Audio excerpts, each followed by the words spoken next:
Welcome back. Last time we talked about 3 out of 4 of these dimensions in describing how we designed this course in data science. And so in this segment, I want to talk about this last dimension of what I call structs versus stats. And so this is the relative importance of data manipulation versus deeper mathematics. And you can see that I've sort of put the dial here a little bit to the left. And I'll try to motivate that in the next few minutes. All right. So we already saw one example of this in the first segment where I gave some examples of data science from recent history. And one of these was Nate Silver's prediction of the Electoral College votes for the 2012 U.S. presidential election. And if you recall, this prediction was accomplished by essentially taking the average of the state polls for each state. Okay, so it didn't really require a sophisticated statistical model, and yet it had massive impact. Okay, so a quote that I think sums this up a little bit comes from Aaron Kimball at a company called Weeby Data, where he says 80% of analytics is really just sums and averages. And so if you can get these, what he means by this is if you can get these sums and averages right, if you can do it at any scale on any data that you might see, then you can always sort of build up more and more advanced techniques. Everything sort of boils down to just sums and averages. Okay, so I think this is a motivation for why focusing on data manipulation, which typically is associated with being able to express sums and averages. For example, what you can do in a database query, which we'll talk about in the next couple of lectures. That gets you a pretty long way, right? It gets you 80% of the problem. So another way of looking at this is that there's 3 main tasks involved with a data science project. There's preparing to run the model, running the actual statistical model, and then interpreting the results and communicating it. I got the animation out of order here, so you can ignore that red. But the point here is, again, Aaron Kimball, from a conversation with him is where I got this, was 80% of the work is really in this first step where you're gathering data and cleaning it and integrating it and restructuring it, transforming it, loading it, and so on, right? So verifying all these verbs you see here, this is the hard part, right? And so actually running the model or even choosing the model and then running it doesn't tend to keep people up at night in practice, okay? So, and then the joke here is perhaps that the other 80% of the work, implying that there's sort of 160% of a normal task is in data science, is in this interpreting the results. So this is the visualization and the communication and the explanation of the results. Okay. So this is another reason why I want to focus in this course on data manipulation tasks that are associated with this first number 1 task. Okay. Here, another way of looking at this is a quote that's now really old, right? So this is 12 years old or so at the time of this recording from Doug Laney. And this is the document that first coined this notion of big data being the 3 V's of volume, velocity, and variety. And we'll talk about that in a couple of segments. But he has this quote, no greater barrier to effective data management will exist than the variety of incompatible data formats, non-aligned data structures, and inconsistent data semantics. So this, what the database community, my community calls the data integration problem. This is the hard part. And so he was saying this back in 2001, and I would argue that it's still true today. This is the greatest barrier. And in the context of this, he was talking about this notion of variety being harder than volume or velocity. And I'll explain more about what those V's mean in a couple of segments.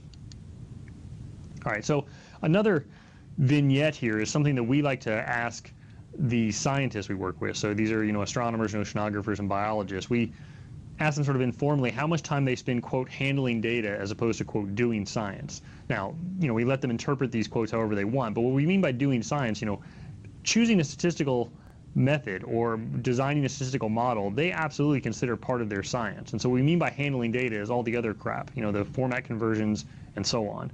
And so what do you think the most common answer is here? Well, you can guess to yourself for a second, but they don't even blink. They say things like 90%. And so this number should, give pause, right? This is taxpayer money that goes to federal funding agencies to come back to pay some postdoctoral fellow to spend 90% of her time doing something that she doesn't even consider science. And so this is why I think it's really important as a data scientist to focus on this problem. Now, you might say, well, that's just science. What about business? But as I will try to make the point throughout the course, there's a increasing alignment between what's going on in business and what's going on in science. Okay, and we'll talk about that more in a couple of segments. All right, so if 90% of the problem is handling data, boy, we ought to spend a lot of attention on that. All right. So, another argument that sort of follows on the first slide that I gave is that structs, the data manipulation platforms and databases in particular actually go a pretty long way to being able to express more advanced things. And this isn't just a matter of, oh, well, you can express anything if you have sums and averages. It's also even fairly advanced techniques. There's an increasing amount of interest in figuring out how to get this stuff into the database. Okay. And so this is a slide I'm taking from Christian Grant, where he argues that, look, if you consider databases versus statistical packages such as SAS or MATLAB or R or SPSS,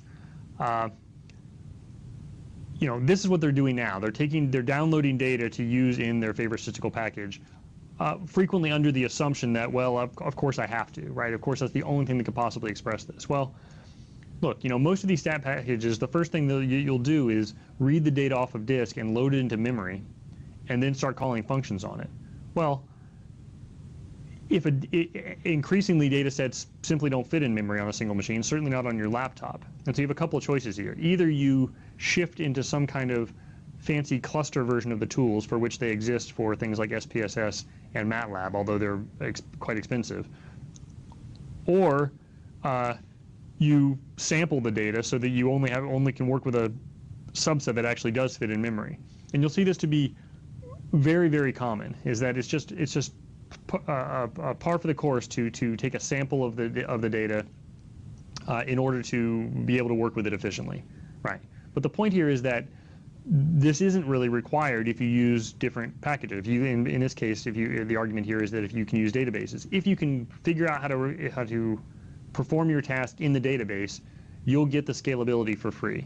Moreover, these toolkits don't necessarily have any kind of notion of parallelism, right? So even if it does fit in memory, every machine you buy nowadays has, at least 4 cores in it, and probably more like 8, and soon to be, 12 and 16. So to take advantage of all those cores on your problem is something you're going to be looking for in a package. And this is something that databases can do automatically. Most databases, not all.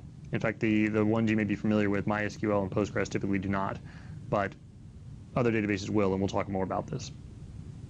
Okay, so you get parallelism for free if you can use a database, and you get scalability beyond the size of main memory for free if you can use a database, and that's perhaps a big if, and we'll talk about it. Okay, so let me give you an example here, and you'll actually do this as part of a homework assignment, but can you express matrix multiplication in SQL? And if you can, then I'd argue, well, hey, now any formula that you can express using matrix multiplication, you can perhaps express in SQL by doing this over and over again. Okay, and the answer is yes. And in fact, the simplest version of this is pretty straightforward. So if you haven't ever seen SQL before, don't worry, we'll talk a little bit more about this. But if you have, bear with me. Imagine you have 2 matrices A and B. Oops, I'm using the wrong device here. 2 matrices A and B. And what you want to do is find all the, and the representation of each matrix here is as a row ID, column ID, and value. Right, so that's your relation. Now, this is a very inefficient relation if your matrix is dense. And I'll let you think about why, well, I'll tell you why, and you can think about it a little bit more as well, is that, an implicit representation of this only has let's say you have 5 rows and 6 columns, then you only need the 30 values, 5 times 6. But here you have to do 30 row IDs plus 30 column IDs plus 30 values. So you sort of tripled the size of your data relative to, efficient main memory representations.